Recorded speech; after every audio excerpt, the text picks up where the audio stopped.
അതെ, കാത്തിരിപ്പുകൾക്ക് വിരാമമിട്ട് big boss season 7 പുത്തൻ അപ്ഡേറ്റുമായി big boss team. ഏറെ നാളത്തെ ആരാധകരുടെ കാത്തിരിപ്പുകൾക്ക് വിരാമമിട്ട് വൈകാതെ പ്രേക്ഷകർക്ക് മുന്നിൽ എത്താൻ ഒരുങ്ങുകയാണ് ബിഗ് ബോസ് സീസൺ 7. ഇപ്പോഴിതാ മോഹൻലാലിന്റെ പിറന്നാൾ ദിനത്തിൽ ബിഗ് ബോസ് മലയാളം സീസൺ 7ന്റെ ഔദ്യോഗിക ലോഗോ പുറത്തുവിട്ടു. ഇത്തവണയും അവതാരകനായി മോഹൻലാൽ തന്നെയാണ് എത്തുന്നത് എന്ന തിരച്ചിലായിരുന്നു ആരാധകർ. മനോഹരവും നൂതനവുമായ രീതിയിൽ ഒരുക്കിയിരിക്കുന്ന ബിഗ് ബോസ് സീസൺ 7 ലോഗോയും ആരാധകർക്കായി കാത്തുസൂക്ഷിച്ച ചില ലാലേട്ടൻ റഫറൻസുകൾ കാണാം. ഇടതുവശത്ത് ബിഗ് ബോസ് അവതാരകനായ മോഹൻലാലിനെ ഉദ്ദേശിച്ച എല്ലും മറുവശത്ത് സീസണെ സൂചിപ്പിക്കുന്ന സെവനും ചേർത്താണ് ഈ വർഷത്തെ ബിഗ് ബോസ് ലോഗോ തയ്യാറാക്കിയിരിക്കുന്നത്. ഇതോടെ സീസൺ 7ൽ മോഹൻലാലിന് പകരം മറ്റൊരാൾ എന്ന ചോദ്യത്തിനും അഭ്യൂഹങ്ങൾക്കും വിരാമമായി.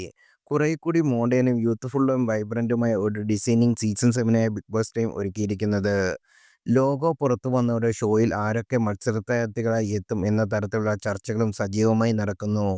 പ്രേക്ഷകരിൽ ആവേശകരമായ പുതിയ തുടക്കം കുറിക്കാനാണ് ബിഗ് ബോസ് സീസൺ 7 ഉദ്ദേശിക്കുന്നത്.